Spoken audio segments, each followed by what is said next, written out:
सबसे पहले I would ask Munawwar कि जिस तरह आपने कहा कि अम, आप इसको देखते हैं not in terms of competition in Pakistan but competition internationally IQVIA जो है उसको आप देखते हैं।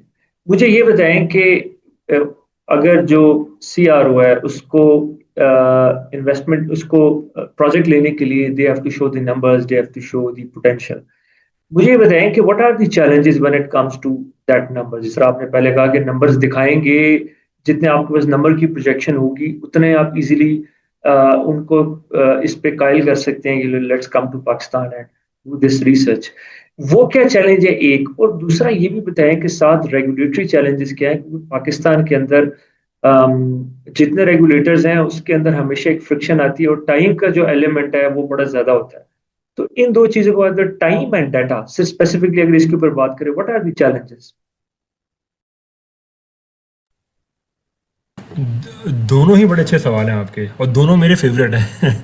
तो इसमें जो पहला आपने जो नंबर वाला बात किया कि जी कौन सी ऐसी चीज़ें दिखा के हम लें, अभी जैसा आसिफ ने बताया भी कि it's multi billion dollar industry. मैं अगेन ये कहता हूँ कि ये हम इसकी जो मॉनेटरी साइड है ये इसका समझें बाय प्रोडक्ट है।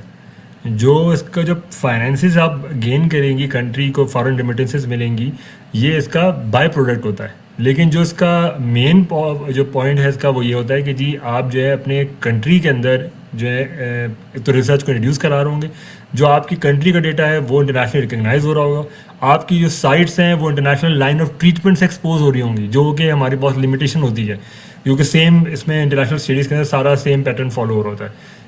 जो आपका इन्वेस्टिगेटर है उसको एक इंटरनेशनल एक्सपोजर मिल रहा होता है। मैं आपको एग्जांपल दूँ, रिसेंटली जिस तरह से मैं डेल्टा की एग्जांपल दे रहा हूँ, पाकिस्तान में डेल्टा बड़ा रियर था एक ज़माने में। जब हमने इस पर काम करना शुरू किया, स्टडीज़ करना शुरू करी, तो वो पूरी पूरी बेल्ट पूरे पूरे इलाके निकलते रहे।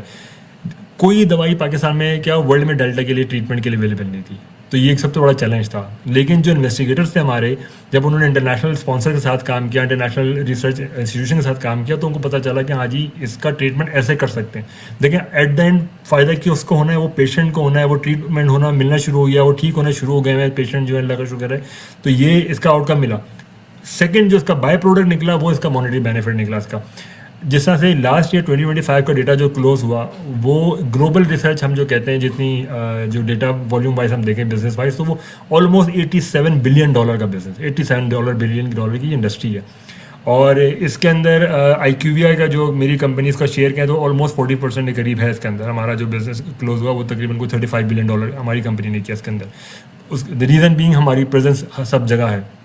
मैं एक रिप्रेजेंटेटिव होते हुए IQVIA का, मैं क्यों ये बिज़नेस पाकिस्तान नहीं ला पा रहा, ये सवाल आपका बड़ा अच्छा है, मैं इससे कनेक्ट करता हूँ। इसके रीज़न जो था वो ये था कि जी हमारे पास कोई सिंगल नेशनल लेवल रजिस्ट्री नहीं है। लोग आगे जा चुके हैं इस वक्त। जिनके रिसर्च का आसिम ने बड़ी सी बात की कि रिसर्च जो है सब कुछ डेटा ही है, जो भी कुछ है वो डेटा ही है कि आपने डेटा दिया उससे ही पेशेंट का ट्रीटमेंट बनना है, उससे नई मेडिकल गाइडलाइन बननी है, वो सब डेटा है। हमारे यहाँ इस वक्त चैलेंजेस ये थे कि हमारे यहाँ इंडिविजुअल लेवल पे सोसाइटीज़ बनी हुई हैं। मैं अभी परसों इतवार वाले दिन में एक हेल्थ रैप एक इंटरनेशनल कॉन्फ्रेंस के अंदर था और मेरी जो कॉन्फ्रेंस का टॉपिक भी रजिस्ट्री था, वहाँ मैंने प्रेजेंट किया था कि how it's link with the clinical trial industry and all. तो मैं उनसे यही कह रहा था, देखें जी मेरी सबसे गुजारिश है कि जितने इन्वेस्टिगेटर्स हैं, कोई ऑन्कोलॉजी का सोसाइटी बना के बैठा हुआ है, कोई कार्डियो की है, तो मैं उनसे यही कह रहा था भाई आप खुदारा एक नेशनल लेवल पर आएँ। और अगर NIH को अपने साथ जोड़ते हैं तो मैं NIH वालों को ये बोलता हूँ कि डेटा जो आपके पास है आप इसको लेके बैठ जाएं। आप लेके बैठ जाएं। आपको चैलेंज है कि आप जब तक न्यू मॉलिक्यूल डेवलपमेंट कंपनी के साथ काम नहीं करेंगे वो डेटा आप पे काम नहीं आएगा। प्रिवेंशन के लिए भी काम करना है तो आपको वैक्सीन्स पे जाना पड़ेगा, आपको ट्रीटमेंट के लिए भी काम करना है तो न्यू मॉलिक्यूल डेवलपमेंट पे भी जाना पड़ेगा। जो पाकिस्तान में मेडिसिन अवेलेबल है इस वक्त अब तक की, वो सारा ट्रीटमेंट बता चुकी हुई हैं। तो क्यों ऑन्कोलॉजी हमारे यहाँ पास कंट्रोल नहीं हो रहा, क्यों डायबिटीज़ कंट्रोल नहीं हो रहा, क्यों ओबेसिटी है, क्यों TB है, क्यों आपका हेपेटाइटिस है, क्यों कंट्रोल नहीं हो रहा? उसकी वजह ये है कि शायद आपके पास लेटेस्ट जो गाइडलाइन है इंटरनेशनली वो आपने अडॉप्ट नहीं की हुई, या आप ट्रीटमेंट या किसी प्रिवेंशन की तरफ से जो है ना लैग कर रहे हैं। वो कहाँ से आएगा? वो आएगा कोलैबोरेशन से, वो आएगा डिस्कशन से। मैं हमेशा ये कहता हूँ भाई कि आपके पास, मैं अपनी एग्जांपल दूँ, मेरे पास अगर कोई इन्फॉर्मेशन है, मैं अपनी किताब में लेके और बंद करके बैठ जाऊँ कि नहीं जी ये इन्फॉर्मेशन मेरी है, मैं किसी को नहीं दूंगा, वो इन्फॉर्मेशन मेरी किताब में मेरे साथ ही चली जाएगी। इस वक्त एक कॉमन सर्वे हुआ कि सबसे ज़्यादा आइडियाज़ कहाँ हैं, उन्होंने कहा सबसे ज़्यादा आइडियाज़ जो ग्रेवयार्ड में है, क्योंकि बहुत सारे लोगों ने वो आइडिया एग्जीक्यूट ही नहीं किया, अपने माइंड में लिए चले गए। तो जो इन्फॉर्मेशन हमारे पास एनआईएच के पास भी है, अगर वो हमसे शेयर ना करें, वो सिंपली एनुअल एक प्रेजेंटेशन या कोई डेटा रिलीज़ करें जो वो रिलीज़ कर सकते हैं, उस डेटा से हम फ़ायदा उठा लें। मैं अभी लास्ट ईयर फ़िलिपीन गया हुआ था, तो वहाँ मेरी इंटरेक्शन हुआ, तो मैंने उनसे पूछा जी यही सवाल जो आपने पूछा कि जी नंबर्स कहाँ से आते हैं, फिजिबिलिटी हम कहते हैं इसको अपनी लैंग्वेज में, कि जी आप क्लिनिकल ट्रायल की फिजिबिलिटी कैसे करते हैं। वो एक छोटी सी बच्ची, बड़ी यंग सी बच्ची, मेरे ख्याल में 25 साल की होगी वो, और वेरी बिगनर लेवल उसका रोल था, जिसको हम कहते हैं CRA 1 लेवल का रोल था। उसने कहा सर हमारे पास ये ऑनलाइन पोर्टल है। उसने ऑनलाइन पोर्टल पे गई, ऑनलाइन पोर्टल पे उसने डिजीज़ पैटर्न निकाला। डिजीज़ पैटर्न के हिसाब से उसने देखा कि सर इस इंडिकेशन के अंदर ये हमारे पास KOLs की लिस्ट आ रही है, ये इन KOLs की ईमेल एड्रेसेस आ रहे हैं, इनकी साइट डिटेल आ रही है, इनके ईमेल एड्रेस पर हम ईमेल करेंगे, ये हमें कांटेक्ट कर लेते हैं और हम इनसे इनको ऑनबोर्ड कर लेते हैं। डेटा एज अ कंट्री ये हमारे पास पूरा डैशबोर्ड में आ रहा है।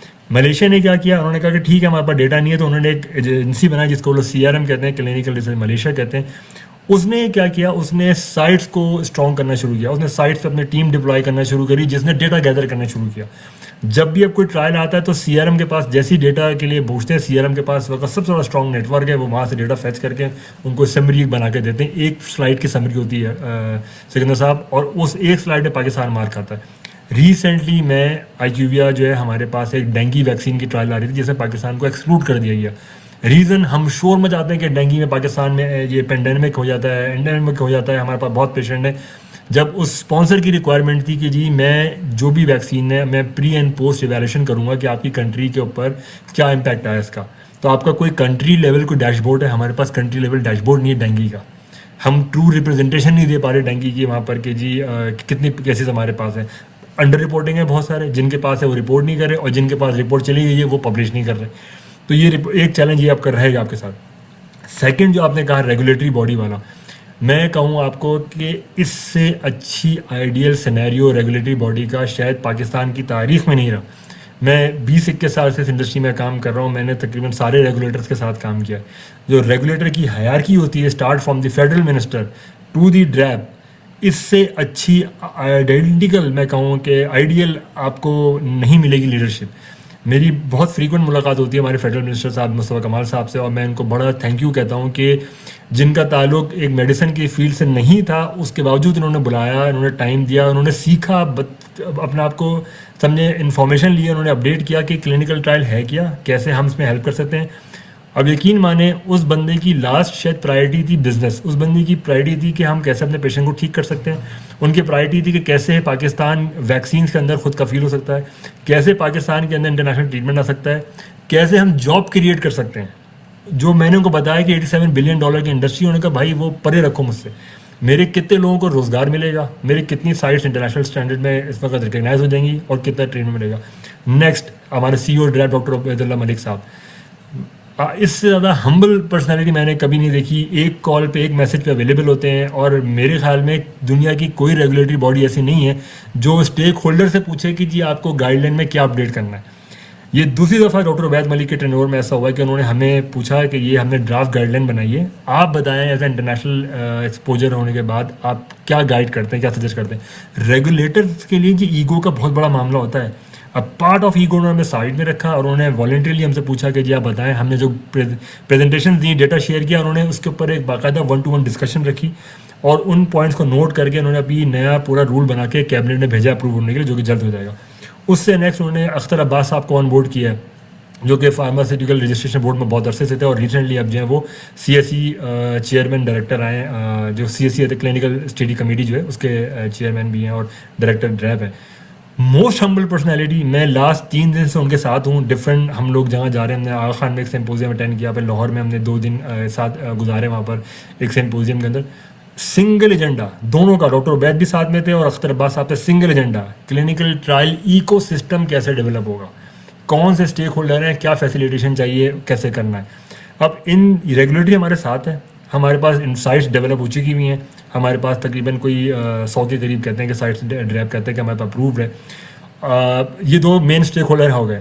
एक पॉइंट जिस पे मैं सपोर्ट चाहूँगा और आपके तवज्जो से, जो आपका मेन टॉपिक है पॉलिसी, और जो हेल्थ पार्लियामेंट का मेन ऑब्जेक्टिव भी है पॉलिसी में कैसे चाहिए, इस वक्त सिर्फ एक लूप होल हमारा बचा हुआ है। वो ये बचा है हमारा कि जी हमारी जो इम्पोर्ट के प्रोसेस, हमारे tax and duties clinical trials के लिए जो है ना बिल्कुल डिफरेंट डिज़ाइन हो। इस वक्त हमारा थोड़ा सा पजल हुआ है, कुछ हिस्सा हमें क्लिनिकल ट्रायल को फॉलो करते हैं इम्पोर्ट के टाइप, बट जब दवाई आने लगती है तो कहते हैं कि जी जिस तरह कमर्शियल गुड्स आपने इंपोर्ट करनी है वैसे ही इसका फॉर्म भी भरा जाएगा, वैसे ही इसका रिकॉर्ड भी होगा। रिसेंट एक एग्जांपल हुई, दुनिया अभी जा रही है, ग्लोबल विजिट है, सब इलेक्ट्रॉनिकली गैजेट्स इन्वॉल्व हो रहे हैं, आगे जाके पेपर बिल्कुल ख़त्म हो जाना है। तो हमारे एक स्पॉन्सर थे, उन्होंने कहा कि जी हम मोबाइल टाइप के डिवाइसेस देंगे जो पेशेंट अपने साथ कैरी करेगा पेशेंट डायरी के तौर पे, और मोबाइल पे ही वो सारा डेटा इंटर करेगा कि उसको कैसा कैसा फीड हुआ पेशेंट डायरी, उसको कहते हैं। वो मोबाइल डिवाइसेस सिर्फ और सिर्फ स्टडी पीरियड के दौरान पाकिस्तान में इंपोर्ट की जा रही थी, उसके बाद उसको वापस चले जाना था। जब वो पाकिस्तान में इंपोर्ट हुआ है मोबाइल डिवाइसेस, तो हमारे पीटीए जो है उसने इसको होल्ड कर लिया, पाकिस्तान टेलीकम्युनिकेशन अथॉरिटी ने। कस्टम्स ने कहा आप उनसे एनओसी ला के दें हमें, उसके बगैर हम जाने नहीं देंगे। हमने कस्टम में अप्लाई किया उसका एग्जाम्पशन का, उन्होंने कहा जी हमारे पास एग्जाम्पशन का कुछ भी रूल नहीं होता, इस मोबाइल की इंटरनेशनल मार्केट में ये कीमत बनती है, उसके हिसाब से ये ड्यूटी आप ये दे दें और ले जाएँ। उनको बहुत समझाया, उन्होंने कहा कि देखें हम अपने लॉ के जो है हमारे पास है वो हम उसको फॉलो कर रहे हैं, और वो ठीक भी थे। कस्टम्स वाले अपनी जगह ठीक थे क्योंकि उनको कोई किस्म का कोई लॉ या कोई एसआरओ नहीं है उनके पास। इसी तरह पीटीए वाले भी बाउंड है कि उनके पास एसआरओ नहीं है। दोनों ने, कस्टम्स ने भी और पीटीए ने, दोनों ने हमसे कहा कि मनोहर साहब हम बहुत रिस्पेक्ट करते हैं जो आप काम कर रहे हैं, जो लेटर्स आपने सबमिट किए हैं, जो गारंटी लेटर आप सबमिट कर रहे हैं, वी डू रिस्पेक्ट। जो साइट्स का आप नाम ले रहे हैं, जितनी बड़ी बड़ी साइट्स हैं उनकी रिस्पेक्ट करते हैं, हमें आप बैकअप करें फॉर द फ्यूचर पर्पस कि हमें कोई गवर्नमेंट कोई ऐसा एसआरओ भेज दे हमारे पास कि अगर एक स्टडी को ड्रैप के इस्लामाबाद ऑफिस से लेटर मिल गया और उस लेटर के अंदर आपके उस डिवाइस का या उस सप्लाई का नाम है, जो बहुत सारी सप्लाईज भी बाहर से इंपोर्ट होती है जो ब्लड कलेक्शन के प्रोसेस के लिए, तो उसका नाम अगर है तो कस्टम उसको लेवरेज देगा, कस्टम उसको अलाउ कर देगा पाकिस्तान में इंपोर्ट करने के लिए विदाउट ड्यूटी, उसको एग्जाम कर दिया जाएगा और प्रोसेस आसान कर दिया जाएगा। इसी तरह आईपी जो हम इन्वेस्टिगेशन प्रोडक्ट कहते हैं उसको भी इंपोर्ट करने के लिए। तो मेरे हिसाब से ड्रैप इस वक्त तैयार है, ड्रैप ने बहुत सारी चीज़ें इंप्लीमेंट करी हैं और मुस्तकिल कर रहा है। ड्रैप में मेरी डॉक्टर बैस साहब से और अख्तर अब्बास साहब से, दोनों से ये मेरी रिक्वेस्ट रही है कि जो दूसरी कंट्रीज़ हैं वो ये करती हैं कि वो जो भी काम कर रही हैं ना सिकंदर साहब, उसको पब्लिश करती हैं, पब्लिश करने के बाद उसको मार्केट कर रही होती हैं, क्योंकि वो उसको इंडस्ट्री का दर्जा दे रही हैं कि ठीक है ये एक इंडस्ट्री है, हम इससे रेवेन्यू जनरेट कर रहा हूँ। मैं अगर मिसाल दे रहा हूँ आपको मलेशिया की, मलेशिया ने इसके अंदर $200 मिलियन कमा लिया है लास्ट 3-4 साल के अंदर, और 2000 से ज़्यादा जॉब क्रिएट हुई है मलेशिया के अंदर, वाइट कॉलर जॉब, जो कि डॉक्टर और फार्मासिस्ट लोग कर रहे हैं। इससे पहले फार्मासिस्ट के पास सिर्फ फार्मास्यूटिकल कंपनी बची थी या फार्मेसीज बची थी, डॉक्टर के पास सिर्फ हॉस्पिटल बचे थे या फार्मास्यूटिकल कंपनी बचे थे। ये क्लिनिकल ट्रायल एक नया फील्ड मिला, लोगों को वाइट कॉलर जॉब मिली, इंटरनेशनल एक्सपोजर मिला, बाहर के जर्नल में उनका नाम पब्लिश हो रहा था, तो 2000 जॉब क्रिएट कर ली उन्होंने। तो हम भी कर सकते हैं ये वाली चीज़, बस हमें इसको एक इंडस्ट्री का दर्जा देना पड़ेगा और ड्रैप को थोड़ा आगे आना पड़ेगा। मैं अपने एंड पे कोशिश कर रहा हूँ एज अ कंपनी, आसिम अपने एंड पे कर रहे हैं, जितनी भी सीआरओ काम कर रही हैं हमारी, सब अपने बहुत अच्छा काम कर रहे हैं। मेरी पाकिस्तान में जितनी इस वक्त सीआरओ हैं सिकंदर साहब, मैं आपको बताऊँ, मैं अगेन ये बोल रहा हूँ, मेरा कंपटीशन नहीं है, मैं इस वक्त पाकिस्तान को रिप्रेजेंट कर रहा हूँ, मैं किसी कंपनी को नहीं कर रहा। जिस कंपनी से मैं मैट्रिक्स से मैं आया हूँ वो पाकिस्तान की पहली पायनियर कंपनी, मेरा स्कूल है, वहाँ से मैं सीख के आऊँ। They are doing excellent job, वो भी जॉब क्रिएट कर रहे हैं। डीआरके फार्मा वाले जहाँ से आसिम में आए वो भी एक्सेलेंट काम कर रहे हैं, इंटरनेशनल मर्जर करके बिजनेस लेकर आ रहे हैं पाकिस्तान के अंदर। और दूसरी सीआरओ है, डायमेंशन रिसर्च हैं, जो जिनके सीईओ जिनके साथ मैंने काम स्टार्ट किया था, जो पायनियर्स में से पाकिस्तान के अंदर, खुरमदगी। तो हम सब बहुत अच्छा काम करें, हमने कर लिया सारा। अब नाउ ड्रैप की जिम्मेदारी है कि जी अब ड्रैप हम पे ट्रस्ट करे, जो कि उसने किया, ड्रैप हॉस्पिटल पे ट्रस्ट करे, जो कि उसने किया, अब ड्रैप इसको थोड़ा सा मार्केट करे, ड्रैप कॉन्फिडेंट दे इंटरनेशनल स्पॉन्सर्स को कि जी यहाँ पर जो है साइट्स हमारी हैं, हमने इतनी स्टडीज़ कर ली हैं, डेटा पब्लिश करे। मैं आपको एक एग्जांपल दूँ ईरान की, ईरान पे कितनी सैंक्शंस थी। अगर आप इस वक्त रिसर्च एक्टिविटीज़ देखेंगे तो ईरान में सबसे ज़्यादा आगे जाएगा आपको south east Asia Asia region के अंदर। रीज़न, वो कंटिन्यू रिसर्च पे लगे हुए हैं, वो कंटिन्यू डेवलपमेंट पे लगे हुए हैं, उनकी गवर्नमेंट उनको सपोर्ट कर रही है, पोर्ट्रे करती जा जाके कि जी हमारे पास इतनी ट्रायल्स हो गई हैं। आपको एक छोटी एग्जाम्पल दूँ अगेन मलेशिया की, मलेशिया के किसी हॉस्पिटल में अगर एक पेशेंट एनरोल होता है तो जो सीआरएम है वो लिंक्डइन पे जाके उस चीज़ को इतना अप्रिशिएट करती है, तो उससे क्या हुआ, उससे उस डॉक्टर को कोई फ़ायदा नहीं हुआ, वो लिंक्डइन की पोस्ट जो है ना वर्ड ऑफ माउथ स्प्रेड होती है, इंटरनेशनल एक्सपोजर वहाँ जाता है और वो पिक कर लेते हैं। फिलीपीन, थाईलैंड, इंडोनेशिया, मलेशिया, ये सारे इस वक्त बेस्ट कंट्रीज़ हैं इन्वेस्टमेंट लाने के लिए। हम बैठे हुए साउथ ईस्ट एशिया, इंडिया और मिडल ईस्ट के बीच में। इंडिया इस वक्त क्लिनिकल ट्रायल हब है, इस वक्त जितनी ट्रायल्स इस वक्त इंडिया में हो रही हैं वहाँ पर वो बहुत बड़ा हब बन गया। वहाँ पर 6 बिलियन 7 बिलियन डॉलर की इंडस्ट्री अकेला इंडिया कवर कर लेता है। सेकेंड अब इस वक्त चाइना जा रहा है, चाइना ने सबका सारे रिकॉर्ड तोड़ दिए।